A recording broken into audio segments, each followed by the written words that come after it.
মাহিয়ার একটি বয়স্ক লোক হোটেলে আসলো। হোটেলে এসে রিসেপশনে গিয়ে হোটেল ম্যানেজারের সামনে রাখা চেয়ারে বসে পড়ল। হোটেল ম্যানেজার সাইফুল তাদের দিকে তাকিয়ে আছে। হোটেল ম্যানেজার মনে মনে ভাবছেন, এই দুজন এখানে কি করতে এসেছে। এমন সময় মাহি বলল, আমাদের দিকে এমন করে তাকিয়ে আছেন কেন? আমরা কি জন্য এসেছি সেটা আগে জিজ্ঞেস করুন। হোটেল ম্যানেজার সাইফুল বলল, আমার এখানে অনেক লোক আসে, বয়ফ্রেন্ড, গার্লফ্রেন্ড, প্রেমিক প্রেমিকা, স্বামী স্ত্রী, বাবা মেয়ে। তারা এখানে এসে রুম ভাড়া করে কিছু সময় কাটিয়ে তারপর চলে যায়। আপনারা হয়তো তার জন্য এসেছেন। এমন সময় বয়স্ক লোকটি বলল, আমরা এখানে একটি দাওয়াত খেতে এসেছিলাম, তাই অনেক রাত হয়ে গিয়েছে, তাই আমরা বাড়ি ফিরতে পারিনি। আপনার এখানে এসেছি, যদি আপনি একটা রুম দেন তাহলে আজকের রাতটা আপনার হোটেলেই থেকে তারপর সকাল হলে আমরা বাড়িতে ফিরে যাব। হোটেল ম্যানেজার সাইফুল বলল, ডিস্টার্ব করলে 2000, ডিস্টার্ব না করলে 4000। আপনারা কোন সার্ভিস নিতে চান? মোমেন সাহেব বলল, এটা আবার কেমন কথা বললেন?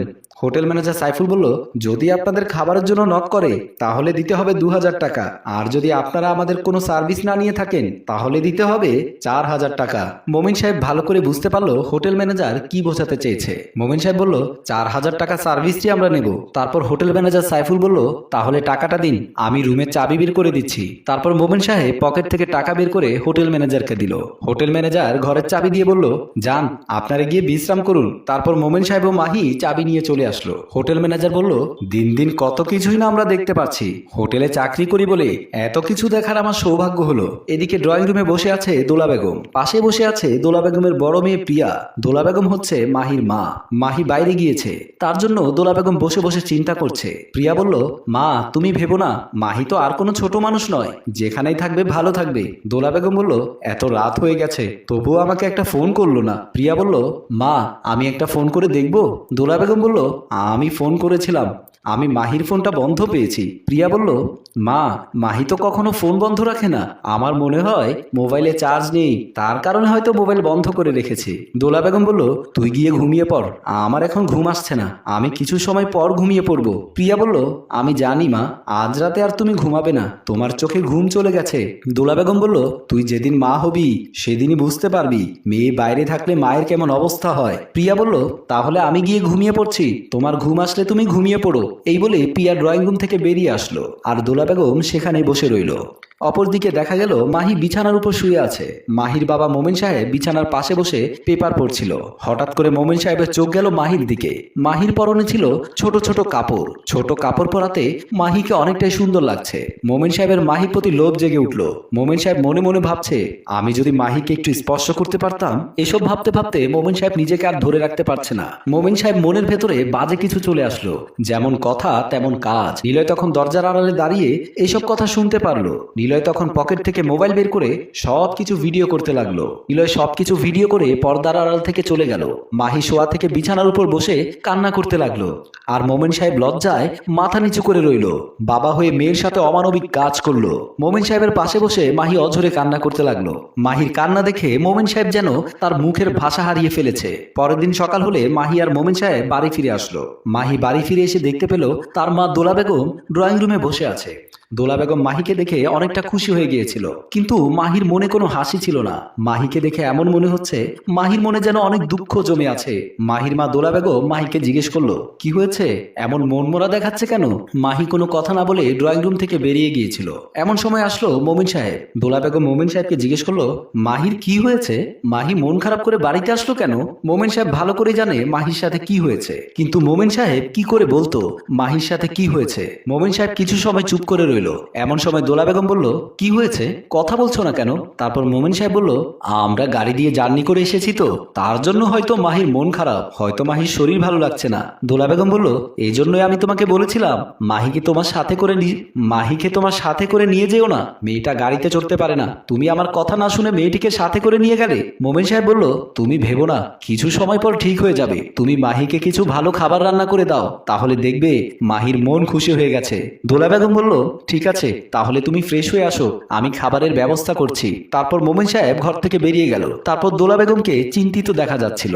সেদিন রাতে মাহি আর প্রিয়া বিছানার উপর শুয়ে আছে। মাহির চোখের পানি ছলছল করছে। প্রিয়া মাহিকে জিজ্ঞেস করলো, তোর কি হয়েছে বোন? তোর কি কোনো কারণে মন খারাপ হয়েছে? তোর যদি কিছু হয়ে থাকে আমাকে বলতে পারিস। মাহি তখন ভাঙা গলায় প্রিয়াকে বলল, একটা কথা বলতো আপু, আমাদের কাছের লোক যদি আমাদের সাথে অন্যায় করে তাহলে আমাদের কি করা উচিত? মাহির এমন কথা শুনে প্রিয়া কিছুটা চিন্তায় পড়ে গেল।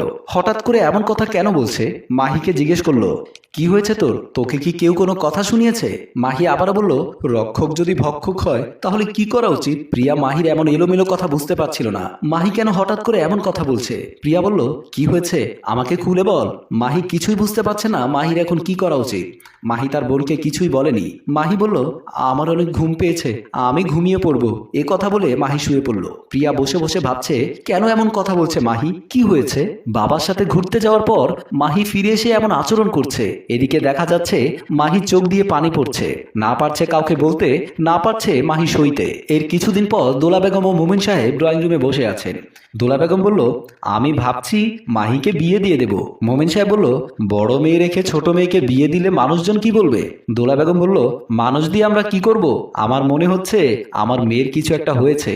আমি আমার মেয়ের দুঃখ সইতে পারছি না, আমার মেয়ের কষ্টে আমার কষ্ট হচ্ছে। মোমেন সাহেব ভালো করে বুঝতে পারছে কত বড় একটা অন্যায় করেছে। মোমেন সাহেব বলল, ঠিক আছে, আমি ঘটকের সাথে কথা বলে মাহির বিয়ের ব্যবস্থা করব। তারপর দোলা বেগম বলল, আমি দেখে আসি মাহি কি করছে। এ কথা বলে ড্রয়িং রুম থেকে বেরিয়ে গেল। আর মোমেন সাহেব ড্রয়িং রুমে বসে রইল। দোলা বেগম ঘরের ভেতর গিয়ে দেখতে পেল মাহি বিছানার উপর হাতে একটা মোবাইল নিয়ে কান্না করছে। দোলা বেগম মাহির কাছে গিয়ে বিছানার উপর বসে মাহির কান্না দেখে নিজেকে আর ধরে রাখতে পারলো না। দোলা বেগম কান্না শুরু করে দিল। দোলা বেগম মাহিকে জিজ্ঞেস করলো, কি হয়েছে? কান্না করছিস কেন? মাহি কোনো কথাই বলছে না, মাকে জড়িয়ে ধরে কান্না করছে। তারপর দোলা বেগম আবারও মাহিকে জিজ্ঞেস করলো, কি হয়েছে বা? কান্না করছিস কেন? মাকে সব কথা বল, কি হয়েছে তোর? মায়ের কাছে কিছু লুকাতে হয় না। মাহি তখন কোনো কথাই বলেনি। মাহির হাতে থাকা ফোনটি দোলা বেগমের হাতে দিয়ে দিল। দোলা বেগম ফোনটি হাতে নিয়ে দেখতে পেল লেখা আছে, হোটেল রুমে বাবা মেয়ের গোপন ভিডিও ভাইরাল। দোলা বেগম এই ভিডিওটি দেখে ভালো করে বুঝতে পারলো তার মেয়ে কেন এতদিন চুপচাপ ছিল। দোলা বেগম কোনো কথা না বাড়িয়ে মাহির হাত ধরে ঘর থেকে বেরিয়ে আসলো। দোলা বেগম এসে দেখতে পেল মোমিন সাহেব ও প্রিয়া ড্রয়িং রুমে বসে কথা বলছে। দোলা বেগম মোমিন সাহেবের গালে কষে একটি চড় মেরে দিল। প্রিয়া বুঝতে পারেনি দোলা বেগম কেন মোমিন সাহেবকে চড় মারলো। প্রিয়া দোলা বেগমকে বলল, মা তুমি বাবার গায়ে হাত তুললে কেন? দোলা বেগম বলল, এই পশুটাকে আর কোনোদিনও বাবা বলে ডাকবি না। এই পশু বাবা হওয়ার যোগ্য নয়। যে বাবা সৎ মেয়ের সাথে এমন বাজে আচরণ করতে পারে, বাবা হয়ে মেয়েকে ধর। এই পশু তোর আর আমার মেয়ের ভিডিও ভাইরাল হয়েছে, কি করে পারলি তুই? আমি মেনে নিলাম এই মেয়েদেরকে তুই জন্ম দিসনি, এই মেয়েগুলো তোকে বাবা বলে ডেকেছে। বাবা হয়ে মেয়েদের সাথে এমন আচরণ কেন করলি তুই? মোমিন সাহেব বলল, আমি ভুল করে ফেলেছি, আমাকে তুমি মাফ করে দাও। দোলা বেগম বলল, তোর মতো পশুকে আমি কখনোই মাফ করব না। আমি আমার মেয়েদের নিয়ে এখনই এই বাড়ি থেকে বের হয়ে যাচ্ছি। আর তোর মতো পশুকে আমি জেলখানার ভাত খাওয়াবো। আজকের পর থেকে আমি তোর সাথে সংসার করব না। আমি এক্ষুনি বেরিয়ে যাচ্ছি। তোর মতো নরপশুর সাথে সংসার করার চেয়ে সারা জীবন আমার মেয়ে দুটোকে বুকে নিয়ে একাই থাকবো। এ কথা বলে দোলা বেগম মেয়ে দুটোকে নিয়ে ঘর থেকে বেরিয়ে গেল। মোমিন সাহেব মাথা নিচু করে দাঁড়িয়ে রইল। আমাদের সমাজে মোমিন সাহেবের মতো এমন হাজারো বাবা আছে। আসুন আমরা সম্পর্ককে সম্মান দিতে শিখি, তাহলে দেখবেন আমাদের সমাজে শান্তি ফিরে আসবে। সম্মানিত ভিউয়ার্স, গল্পটি আপনাদের কেমন লেগেছে? গল্পটি যদি ভালো লাগে তাহলে লাইক কমেন্ট শেয়ার করে আমাদের সাথেই থাকুন। এত সময় ধরে গল্পটি দেখার জন্য আপনাদের অসংখ্য ধন্যবাদ।